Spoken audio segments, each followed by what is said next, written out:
The movie starts outside a bar in Belfast. 3 members of the IRA, Dorian McCann, Connor McGrath, and Seamus McKenna, are waiting for 2 men to enter the bar. McKenna parks another car in front of the bar and sets up a bomb with a timer fuse. While they wait, McCann sees in the mirror that a mother and 3 children are about to pass by the bar. 2 of the children, who are brothers, start arguing over school books. This argument causes them to stop right in front of the bar. McCann steps out of the car and shouts at the mother to hurry the kids along, causing a commotion. The mother and McCann share a look of understanding. The mother realizes what is about to occur, but it's already too late. The car explodes, tragically taking the lives of the mother, the children, and the men inside the bar. With no other option, McCann and her companions hastily drive away. They switch vehicles, setting fire to the previous one with a Molotov cocktail. Racing down back roads, they crash into a sign, demolishing it. It's a sign of the town where they plan to lay low until things settle down. After this, we see Finbar Murphy and local police captain Vinny O'Shea stand near a cliffside, setting up cans for a shooting competition using Murphy's shotgun. After a close contest, Murphy wins the bet and O'Shea good-naturedly pays up, jokingly calling Murphy a thief. O'Shea drives down to where the town sign was recently destroyed, the same one damaged by McCann and her group. Murphy and O'Shea argue about the color of the car that scratched the sign. O'Shea gives Murphy a ride home. Along the way, Murphy playfully flirts with their neighbor Rita. Murphy notices a branch of leaves on his car, a sign that a new job is waiting for him. He sighs, knowing the implications.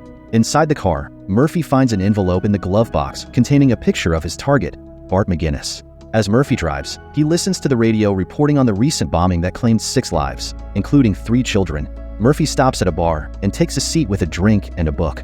He observes McGinness taking the stage to sing. Murphy then looks at the picture, and then we cut to the morning as he drives into a secluded forest. Waiting for him is Kevin, a fellow hitman and colleague. Murphy opens the trunk where McGinness is tied up. He wakes McGinness and instructs him to start walking. McGinness complies, moving into the forest while holding onto a small tree, with Murphy following closely behind.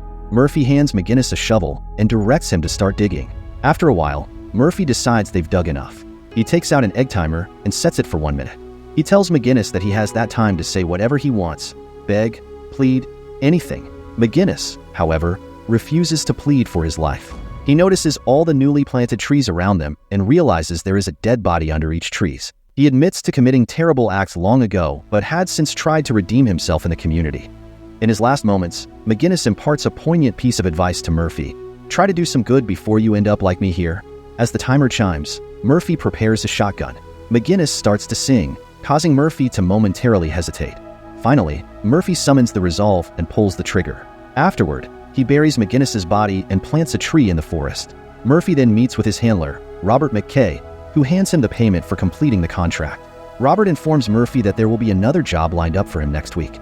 However, Murphy surprises him by announcing that he's quitting and suggests that Kevin should take on all future contracts instead. Murphy mentions he might start a garden or something similar. Robert reacts with disappointment, expressing concern about Kevin's competence, recklessness, and rudeness. Despite his reservations, Robert ultimately respects and comes to understand Murphy's decision. Murphy returns home and carefully hides his money before placing his shotgun on a shelf, feeling a sense of relief to be finished with his previous life. He starts clearing his yard, preparing the soil for gardening, which Rita notices. Later, he goes into town and purchases all the seeds available from the shopkeeper. Later that evening, Murphy has dinner with Rita, who shares gardening tips with him. After dinner, Murphy spots a young local girl named Moya fishing from a bridge. He tries to assist her in catching a fish, but accidentally knocks over a box of food supplies, which falls into the water below. Moya becomes upset over the lost items, and Murphy notices bruises on her neck, causing him to worry about her well-being. At the local pub, Murphy buys O'Shea and his wife a drink. The bartender, Sinead, happens to be Moya's mother. Murphy strikes up a conversation with her, mentioning that he saw Moya earlier and accidentally caused her to lose the box of food. Sinead visibly freezes up at Murphy's words, which he notices immediately.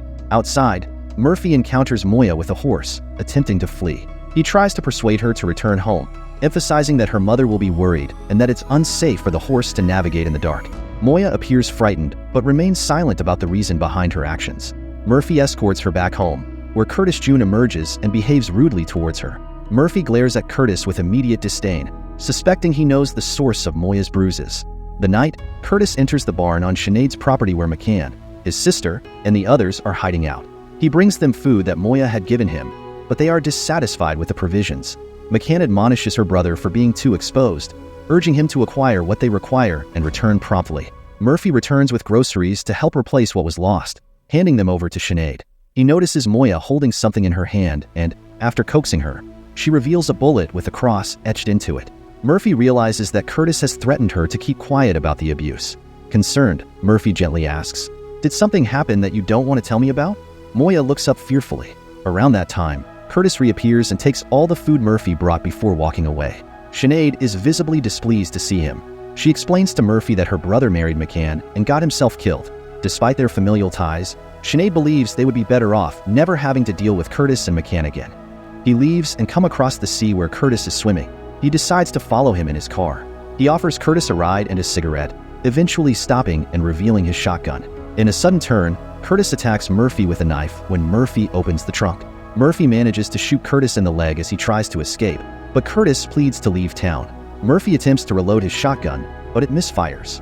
In a critical moment, Kevin, who had been trailing Murphy, intervenes and shoots Curtis in the head, saving Murphy's life. The next morning, McAn anxiously waits for her brother, unaware that he will never return.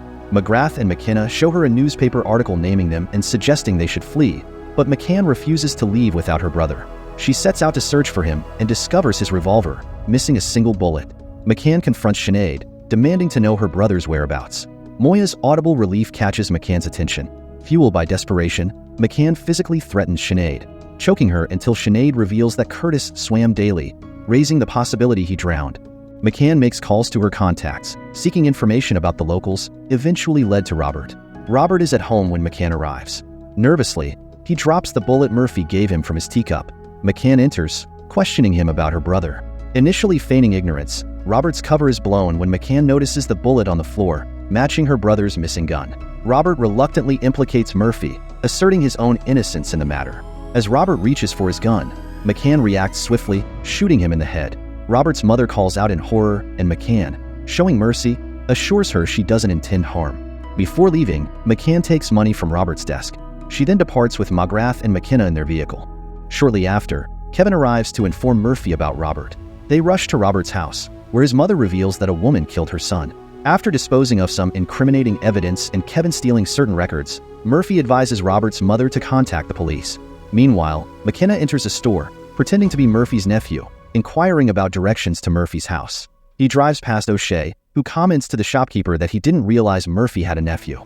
Meanwhile, McAn and her accomplices break into Murphy's house and lie in wait for his return. Murphy and Kevin are driving back towards Murphy's house when Murphy notices a light on, realizing it might be a trap.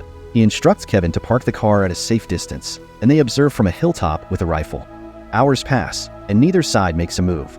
Eventually, McGrath concludes that Murphy is aware of their presence in the house. McAn decides to provoke Murphy by vandalizing his car, breaking all its windows. Rita notices the commotion and steps outside. Murphy, in anguish, silently implores her to return indoors. Rita approaches McAn, who dismisses her as a nosy neighbor and delivers a message to Murphy about something unforgivable he's done. When Rita retorts, McAn knocks her unconscious. McAn and her companions quickly leave the scene.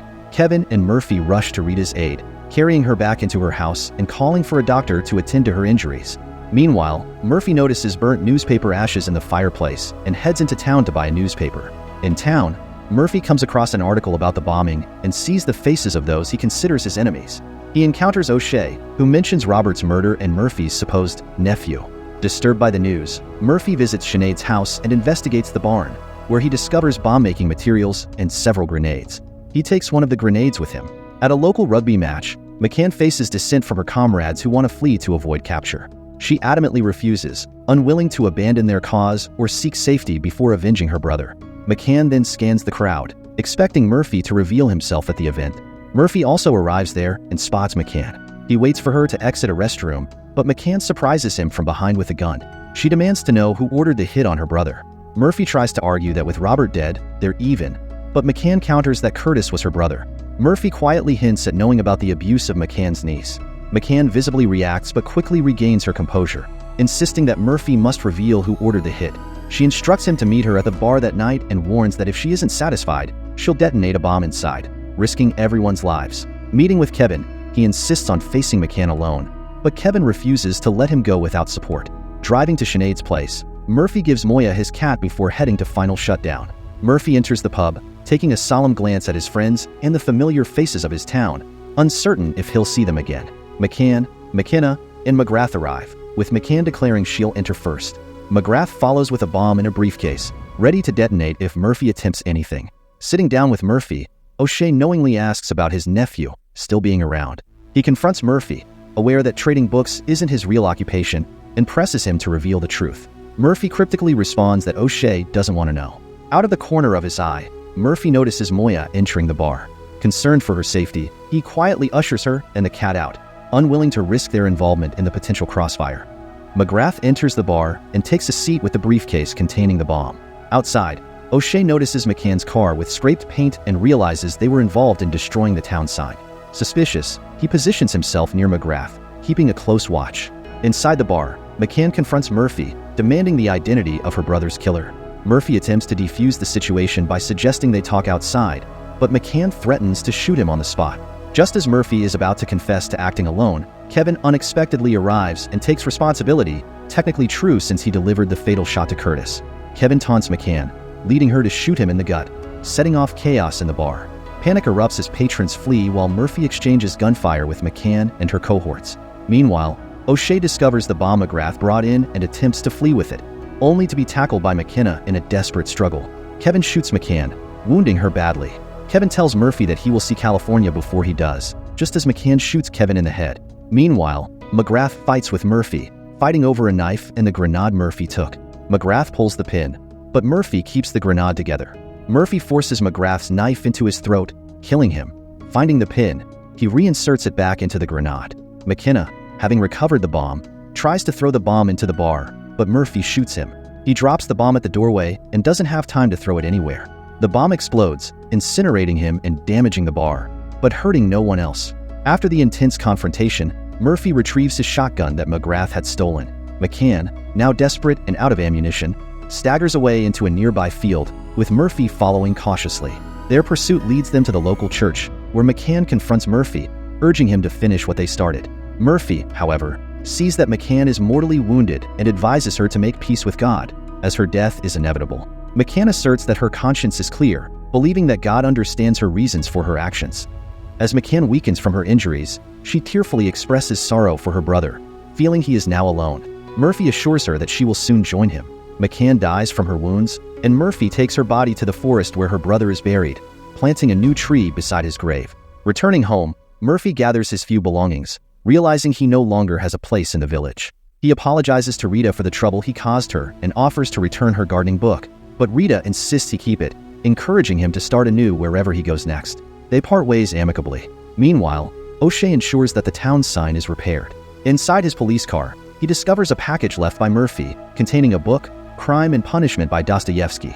O'Shea smiles sadly as he begins reading the book, appreciating the gesture from Murphy. Finally, Murphy departs the village in Kevin's car, seeking peace in his remaining years. In this way, movie ends here. Thanks for watching. Like and subscribe for more interesting movie recaps.